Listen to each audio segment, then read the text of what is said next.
नमस्कार मित्रों, good evening. तो हाजिर हैं हम आपकी सेवा में। आज हमारी क्लास होगी, जैसा आप नीचे देख रहे हैं, डाइस पासा पर आधारित। पासे के क्वेश्चन प्रत्येक कंपटीशन एग्जाम में पूछे जाते हैं और ये एक छात्रों के लिए समस्या का विषय है। आज हम इसको आसानी से हल करेंगे और डिटेल में समझेंगे कि क्या पासा है, कैसे पासे होते हैं। तो पासे से आज हम शुरू करते हैं।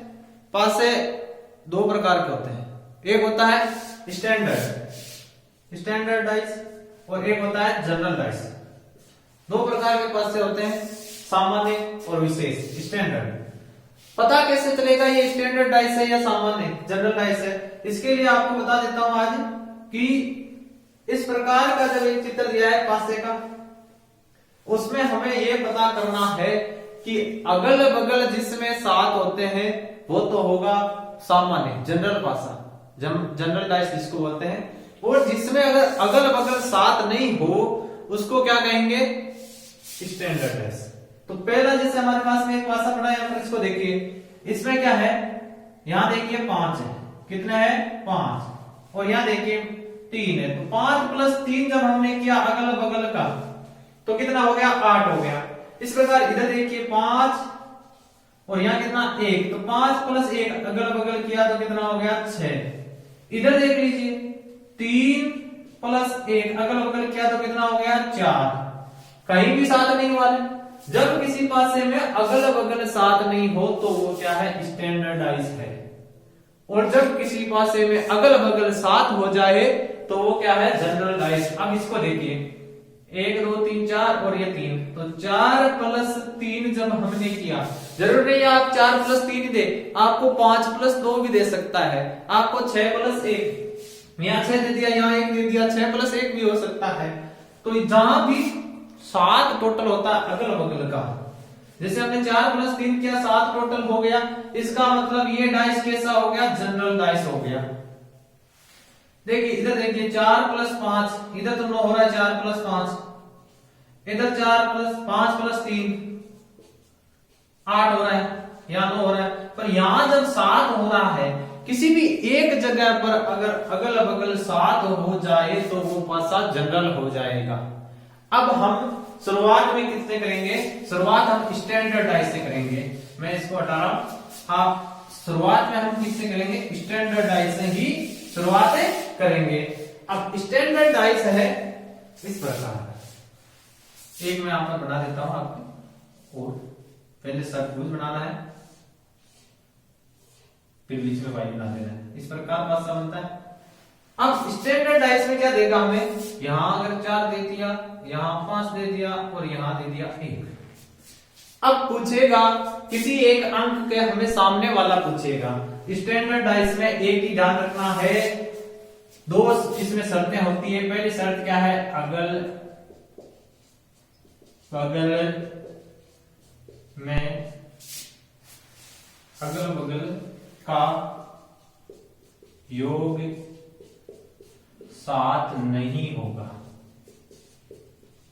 देख लिया पासा आपने, डाइस को देखा है, डाइस में अगर अगल बगल का योग 7 नहीं है तो वो क्या है, स्टैंडर्ड डाइस है, स्टैंडर्ड डाइस है। अब देखिए अगल बगल का योग 7 नहीं होगा, पर क्या होगा इसमें, ये शर्त नहीं होगा। अब एक ऐसी शर्त है जो 100% होगी, इसमें क्या होगी, आमने सामने का योग 7 होगा। आमने सामने का योग क्या होगा, 7 होगा, और 100% ही 7 होगा, वो कभी भी चेंज नहीं होगा उसमें, आमने सामने का। अब इसी से पूरा क्वेश्चन स्टैंडर्डाइज हल हो जाएगा।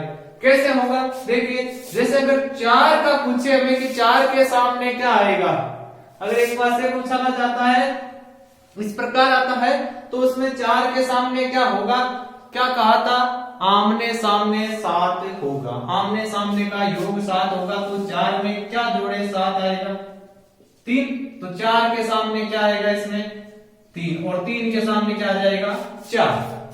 जब भी कभी 4 का पूछे, सीधा सा स्टैंडर्ड डाइस है, देख लो स्टैंडर्ड डाइस है तो सीधा उत्तर दे दो, 4 के सामने 3 आएगा। अगर स्टैंडर्ड डाइस है तो 5 के सामने क्या आएगा, 2 आएगा। 2 के सामने क्या आ जाएगा, 5 आ जाएगा। आमने सामने का योग हमें 7 करना है।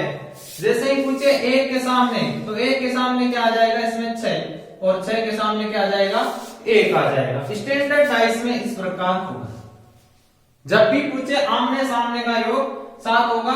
सामान्य तौर पर यह प्रश्न बहुत बार पूछा जा चुका है। स्टैंडर्ड डाइस देते हैं और उसमें पूछते हैं कि 4 के सामने क्या है, तो 4 के सामने हमें पता है स्टैंडर्ड डाइस है, तो 4 का क्या जोड़े, तो योग 7 हो, क्योंकि आमने सामने 7 होना चाहिए। तो 4 में 3 जोड़ेंगे तो क्या हो जाएगा, 7 हो जाएगा। तो 4 का हमेशा विपरीत क्या होगा, 3 होगा, और 3 का विपरीत 4 होगा। 5 का विपरीत 2 होगा, तो 2 का विपरीत 5 होगा, और इधर 1 का विपरीत जब 6 होगा तो 6 का विपरीत 1 होगा। ये तो हो गई जनरल डाइस, सामान्य डाइस। स्टैंडर्ड डाइस की बात, स्टैंडर्ड डाइस में 2 चीज याद रखना, अगल बगल का योग 7 नहीं होगा, आमने सामने का योग 7 होगा ही। अब जब अगल बगल का योग 7 होगा, उस स्थिति में क्या है, वो हो जाएगा जनरल डाइस। क्या हो जाएगा दोस्तों, जब हमें जनरल डाइस का प्रश्न पूछेगा तो हमें जरूर ऐसा प्रश्न पूछा जाता है बार बार। जनरल डाइस में आपको इस प्रकार से 2 पासे बताएगा कि एक पासे को कितनी बार उछाला जा रहा है, 2 बार। 2 बार उछाला जाए तो इस प्रकार की आकृतियां बनती है कि एक अंक कॉमन देता है हमें। 2 चीजें देगा, या तो 1 अंक कॉमन देगा या 2 अंक कॉमन देगा, और हमें पूछेगा इसमें किसी अंक के सामने का। तो इसमें हमें जैसे 1 अंक कॉमन दे दिया, दोनों में 5। अब हमें क्या, ये जनरल डाइस है तो अगल बगल 7 होगा, इसमें अगल बगल क्या होगा, 7 होगा। जरूरी नहीं है दोनों में, एक ही पासे को 2 बार उछाला जा रहा है, अगर किसी एक में अगल बगल 7 हो रहा है तो वो क्या होगा, जनरल डाइस ही होगा।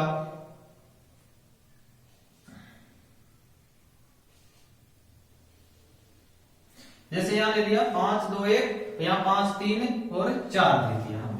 अब देखिए इसमें हमें कॉमन देखना है। पहले सबसे पहले हम क्या देखेंगे, कॉमन देखेंगे। जनरल डाइस आ गया, हमें पता है कि 5 + 2 7 होता है, इसका मतलब ये क्या है, जनरल डाइस है। क्या है, जनरल डाइस। वो जनरल डाइस आता है तो हमें क्या करना है, देखना है कि कौन चीज कॉमन है। जो कॉमन है उसको यहां पर लिख लेना है।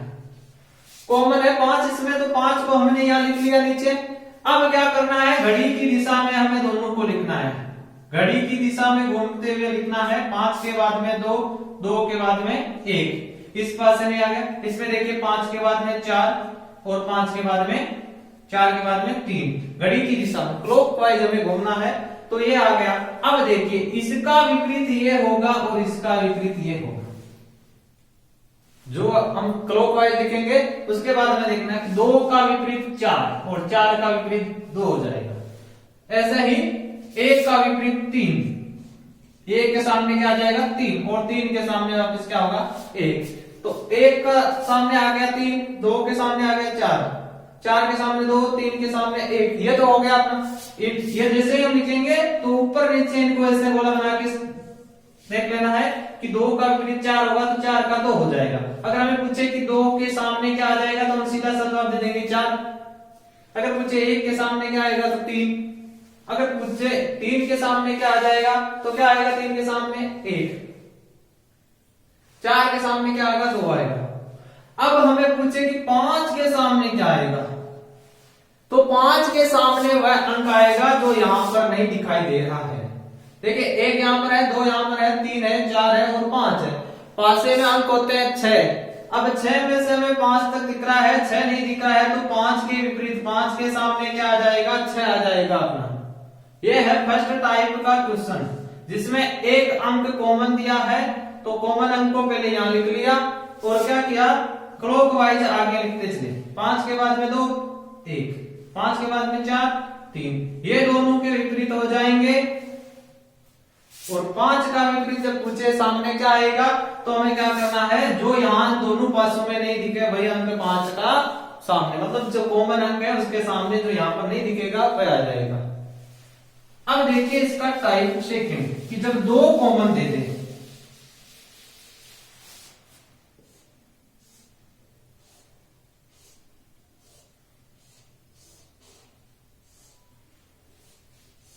क्वेश्चन वैसा पूछेगा इसमें भी कि एक पासे को जब 2 बार उछाला जाता है, 2 बार उछाला जाता है तो उसमें इस प्रकार आकृतियां बनती है या इस प्रकार उसमें परिणाम आते हैं।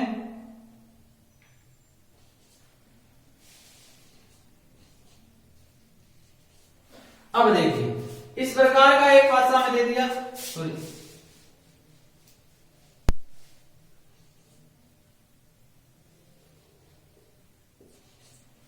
अब देखिए इस प्रकार में एक पासे को 2 बार उछाल के बताएगा कि एक पासे को 2 बार उछाला है तो इस प्रकार परिणाम आते हैं। तो हमें इसमें से किसी एक अंक का पूछेगा कि इसके सामने कौन सा अंक आएगा, तो हमें क्या करना है, पहले दो जो कॉमन है उनको लिखना है। कॉमन कौन कौन से हैं, इसमें कॉमन कौन कौन से हैं, इसमें 4 और 3 कॉमन है और इसमें भी क्या है 4 और 3 कॉमन है। 4 और 3 जब कॉमन है तो क्या करना है, जो दूसरा कॉमन नहीं है, जो चीजें कॉमन नहीं है वो एक दूसरे के विपरीत होगी। अगर 2 का विपरीत पूछेगा, ज्यादातर ये पूछता है कि 2 के सामने कौन सा अंक आएगा या 2 के पीछे विपरीत में कौन सा अंक आएगा, तो 5 आएगा इसमें, या 5 का पूछे तो 2 आएगा। अब अगर आपको पूछ ले कि 4 का विपरीत बताओ, 4 का विपरीत बताओ, तो 4 का जब हमें विपरीत बताना है तो जो चीजें यहाँ इनके अगल बगल में है, पहले ये देखना है कि क्या 4 के सामने नहीं आ सकता, तो जो 4 के बगल में है वो 4 के सामने तो नहीं आ सकता। तो देखिए 4 के बगल में क्या है, यहाँ पर 2 है, काट दीजिए, 3 है, काट दीजिए, 4 के बगल में क्या है, 5 है, काट दीजिए, और 4 के बगल में 4 भी नहीं आ सकता। तो जब 2, 3, 5 और 4 के बगल में नहीं आ सकते तो आएंगे क्या, आएंगे क्या, 1 आएगा या 6 आएगा। तो इसको हमें ये लिखना है 1 या 6, 4 के सामने क्या आएगा, 1 या 6। इसी प्रकार हमें दूसरे वाले कॉमन का ज्ञात कर लेंगे, तो आसानी से हम पासे के प्रश्नों को इस प्रकार हल कर सकते हैं। धन्यवाद मित्रों, अगर वीडियो अच्छी लगे तो लाइक करें, कमेंट करें, शेयर करें, और हमारे चैनल को अभी तक आपने सब्सक्राइब नहीं किया है तो सब्सक्राइब करके बेल आइकन जरूर दबाएं ताकि आपको आने वाले वीडियो की नोटिफिकेशन मिलती रहे।